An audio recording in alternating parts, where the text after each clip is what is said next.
let me stop right there. You have to let go of your pride in being right.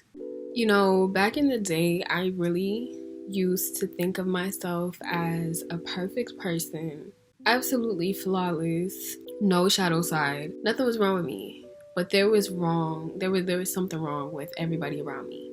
I really used to believe that really the issues that I had, they weren't really that bad, and everybody else's issues were just crazy, ghetto, beneath me. What else? I used to think all type of things. I was just like, bruh, everybody else is crazy and I'm perfect. It's gotta be everybody else. It's not me. Bruh, it's you.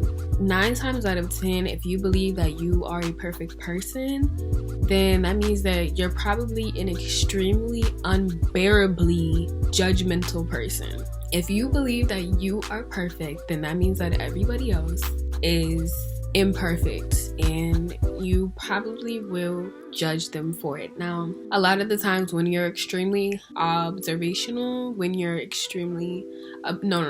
did I just say observational? When you're extremely observant, you might be able to tally up everybody's best attributes and worst attributes, right? You look around, you say, this is what's wrong with them. I'm gonna tell you from the get-go, everything is easier from the outside looking in. You can judge a person's situation and have all the answers because you're not in the middle of the situation.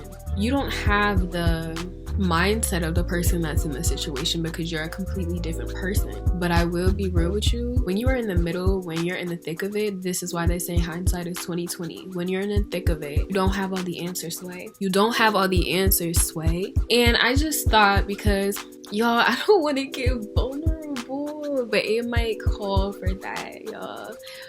I just thought to myself, like, girl, so let me give you a little backstory. Let me give you a little tea. So I don't know how far I want to go. I don't know how far I want to go. I'm gonna just lay it down on the table, okay? So my mom had her best friend, but her best friend told her, you know, there was a situation. It was a big group of women, beautiful Black women, just fantastic, lovely, intelligent, very bougie, very Sex in the City if it was Black women, very girlfriends, right? And there was just a he said, she said situation in which my mother and my mom's best friend ended up not being friends anymore for whatever reason. It was like everybody was getting into each other's heads. And I loved my mom's best friend. Like, she was the best auntie ever. I remember everything about her. I remember she was a Virgo and she always had these different soaps and she specialized in like smelling good, and she loved me so much and I loved her so much. While my mom was pregnant with me, they had this poetry club called Ghetto Poetry, and okay, y'all, and I loved her. Long story short, she ended up getting cancer. She passed away, and my mom and her still were not on good terms. My mom's best friend's family is like my family. Like, they feel like my god family, for real. Like, I love them so much with my whole heart. You know, I feel like I went through a similar situation with one of my best friends whenever I was younger, and I just thought to myself, like, a main reason why we weren't friends anymore is because I was being judgmental and feeling like, you know, I was just being overprotective bestie, but it was just giving domineering. It wasn't giving fun. It wasn't giving sexy. It was just giving controlling. And to this day, I can't figure out exactly why I was so controlling over her. I mean, it's like, yeah, you know, when you're a friend, you do want the best for anybody, you know, that you call your friend, anybody that you call your sister, but you also have to know when to back up, give people some space to figure out their own emotions and live their own fucking life. That's what you really gotta do. You have to back up and give people space to live their fucking life, yo. And I just wasn't doing that. Like, I was really like, I can't do this. I can't be a part of the situation. Like, da-da-da-da. Like, I don't know why the fuck I was acting like that, because this was my friend that I never got into no beef with ever. When I tell you we had a friendship that was pretty much chill for 17 years, and the way that I was just like, no, we're not friends anymore. And I also felt I pulled away from the situation because I had a lot of anger, and I felt like in order for me to deal with this, I need to just disappear. And I did like a disappearing act. I did like a ghosting act, and I was just like, bruh, looking back at that, that was very cowardly. Like, you have to deal with your emotions head on, you have to deal with your situations head on and move forward from there. But I didn't do that. This is how I know that I'm a yapper, because the time is running and I'm just still going, and I feel like I just sat down. So anyways, I was reflecting and I just felt all the emotions. It's like, how would I feel if my best friend was just judging everything that I did? How would I feel if anybody was just judging everything that I did? That would feel not good. It wouldn't feel fun. And I feel like a lot of people who are on their journey where they're trying to transcend, or they're trying to just better the circumstances around them, they have a tendency to point the finger in other people's direction and judge them based on where they're at. First of all, that is literally the most childish thing that you could possibly do, because everybody's journey isn't yours, and an enlightened person knows that we're all connected to source. One thing that you do to another is going to come back to you however way it comes back. If we're all little beings informing God on its consciousness, everybody has to walk their own journey. Everybody has to live their own story without intervention. If the person doesn't believe that they want it, like remembering being younger, and like, I love my mama and papa, but they would say things to me like, I don't eat fast food. Me at 13, I don't know what that means. All I eat is Wendy's. All I eat is McDonald's. All I eat is Popeye's chicken, okay? Like, I don't eat fast food. I don't know what that means. But me at 25, I know what I don't eat fast food means, you know? Like, I get it now. I'm like, oh. First of all, they're from a time where that wasn't even popular. I say that to say, I wrote something down that I think will be extremely helpful for anybody that's going through a situation where they feel themselves being overly judgmental or not giving people the space to live their life.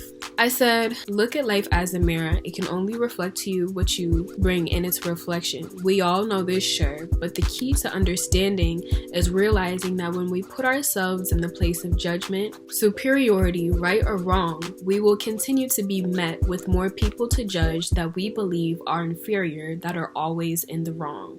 Let me stop right there. You have to let go of your pride in being right.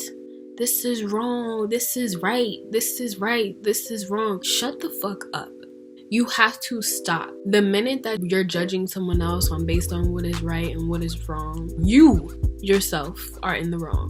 Following pages like Shade Room and Gossip, interacting with gossip, and being overly critical allows us to not only attract more ghetto to critique, but it also allows us to be in ghetto circumstances. On that note, when you place yourself as the critiquer, this is why they say don't throw stones at glass home. Don't cast a stone if your home is made of glass, okay? All of our homes are made of glass, metaphorically. So you casting a stone, hiding your hand, or however the saying goes, because I can't remember right now. But like, that automatically creates a weirdness. I said, this is why in the universal mirror, you must reflect love out of wholeness, mercy, and forgiveness, and with everyone you encounter, choosing to acknowledge and salute the God in them, because they too are orchestrating their lives in divinity and informing the conscious collective.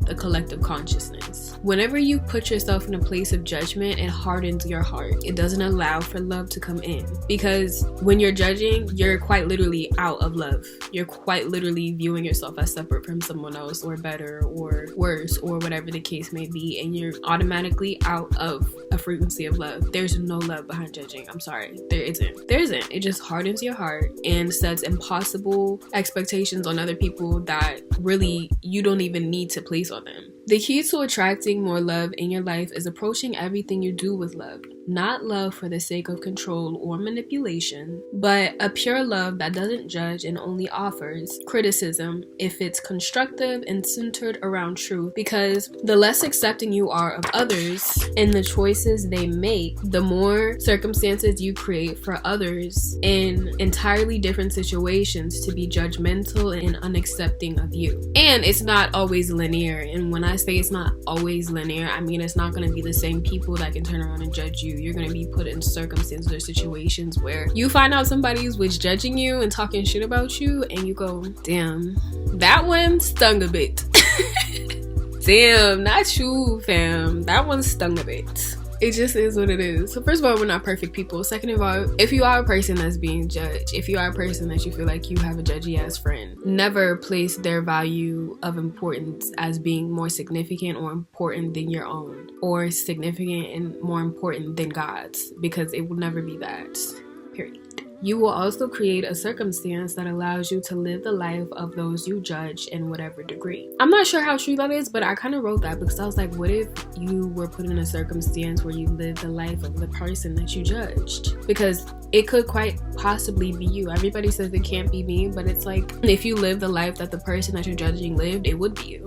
After all, the last thing this would, I'm sorry, I wrote on cursive and I was kind of writing quickly, but I said, after all, the last thing this world needs is another critic. In these times, love should be the new trend. Love, unity, resourcefulness, brotherhood, sisterhood, and peace. A lot of people waste years being stuck in the same cycle without realizing they're walking around with tape on their feet from previous circumstances, meaning the same shit has no choice but to stick to them. You may remove a person from a circumstance. You may resort to cutting everyone off. However, if you still hold the same dogma, if you still have the same personality, and are still addicted to the stress of old situations, you'll experience the eeriness of new people, same situation. If you ever wonder to yourself, damn, why am I attracting these same people in my life, and it doesn't have positive or affectionate undertones, then you are most definitely repeating an old cycle. And that's where I have to say,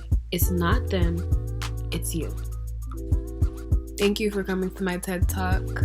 And I'm so excited because this is a growing channel, and welcome aboard. It was very difficult for me to accept that the channel had grown this much, and then I was just like, wait a minute, I'm white, like wait a minute, this is what we want, this is lovely, this is nice, this is great. I can chat with you guys and you guys can share your experiences and stuff like that, and it's cool. So yeah, basically it's not them, it's you.